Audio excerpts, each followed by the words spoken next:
Ahojte. Ahoj. Je tu stále, áno, je tu stále môj mužiček.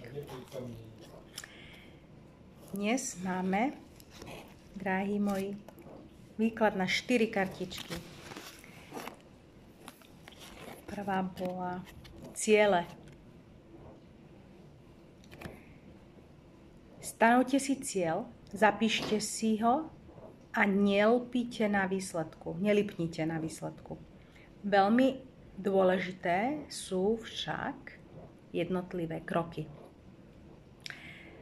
Ja to vnímam pre seba asi tak, že mám nejakú víziu, mám nejaký cieľ a ako tu píšu, že sú veľmi dôležité jednotlivé kroky, to mi pomáha k tomu, aby ja som necítila tlak alebo aby som nebola netrpezlivá, kým sa ja dopracujem k tomu cieľu. Lebo vlastne miesto, kde sa teraz nachádzam, kde ja si to stanovujem,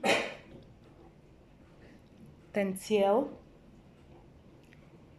a kde je ten cieľ, tak toto miesto tu sa volá učenie. Po prípade liečenie, poznanie, hej? Sebarozvoj. Takže trpezlivosť a postupne sa dopracujeme k svojmu cieľu, lebo vlastne cesta je cieľ. Ďalšia karta. Krásna. Tanec.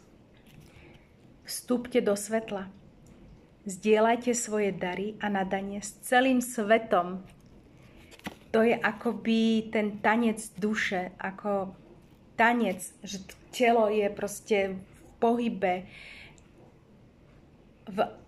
jak v energetickom pohybe, tak v fyzickom môže byť, hej, psychickom, mentálnom, emočnom, že sme v tom tanci, tanec života proste, a kde objavujeme to, čo je naše. Tam, kde sme prirodzení, kde sme naši, teda akože svoji. A kde nám je dobre. Ďalšia karta. Pozrite sa. Čas.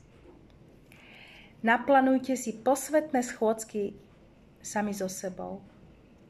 Zaslúžite si čas na svoj život.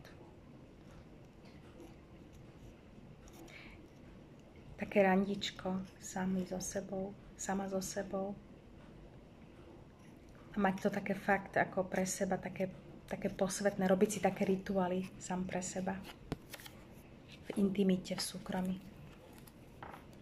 A je jedno, či to bude doma, alebo vonku v prírode, alebo v cukrárni. Je to stále v rámci seba poznania a sebalásky. A posledná karta je požehnanie. Spočítajte všetko dobré, čoho sa vám dostalo a dostáva. Vďačné srdce priťahuje viac radosti, lásky a úspechu. Čo dodať?